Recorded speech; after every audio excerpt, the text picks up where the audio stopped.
Les droits de douane ne réduisent pas les déficits commerciaux.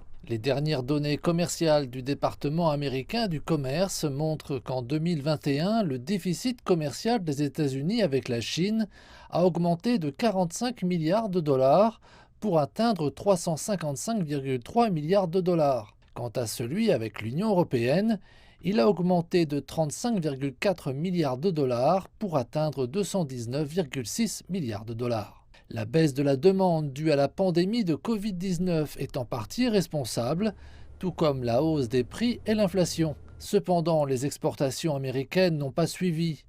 Mais plutôt que de passer à la baisse des droits de douane datant de l'ère Trump, le gouvernement Biden les a maintenus dans le but de ramener plus de production aux États-Unis. Washington est sur le point de faire adopter une loi qui conduirait à plusieurs dizaines de milliards de subventions pour l'industrie des semi-conducteurs, entre autres secteurs, dans le cadre d'une politique que les États-Unis qualifient de concurrence stratégique avec la Chine.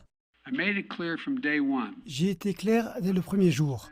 Lorsque le gouvernement fédéral dépense l'argent du contribuable, nous achèterons américains, des produits américains fabriqués en Amérique. Il y a néanmoins un appel croissant dans les cercles commerciaux et législatifs pour abaisser les droits de douane, ou du moins accorder davantage d'exceptions pour les entreprises américaines en difficulté qui paient les droits que la guerre commerciale a déclenchés. Mais lors de cette deuxième année de mandat, le gouvernement Biden n'a pas réussi à s'entendre jusqu'à présent sur la voie à suivre. Il n'a pas encore dévoilé sa stratégie commerciale pour l'Asie, en plus d'être absent des accords commerciaux du pourtour du Pacifique, connus sous le nom d'accords de partenariat transpacifique et de partenariat économique global régional. La Chine appelle les États-Unis à lever les droits de douane et à reprendre des négociations complètes sans précédent depuis l'accord commercial de phase 1 signé il y a un peu plus de 2 ans.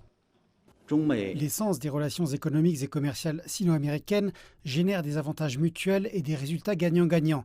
D'ailleurs, une guerre commerciale ne verra pas de gagnant. Concernant certains problèmes spécifiques au sein des relations économiques et commerciales entre les deux pays, les deux parties doivent les résoudre de façon adéquate, dans un esprit de respect mutuel et de consultation sur un pied d'égalité. La partie américaine doit travailler avec la Chine pour promouvoir le développement sain et stable des relations économiques et commerciales sino-américaines. Le problème pour le gouvernement Biden lorsqu'il s'agit de mettre fin au protectionnisme américain est que les accords commerciaux sont très impopulaires au niveau national. Tout accord avec la Chine ou un autre partenaire commercial serait perçu comme une capitulation. Il serait alors utilisé contre lui lors des élections de mi-mandat qui se tiendront en novembre. En attendant, les entreprises américaines continuent d'en payer le prix.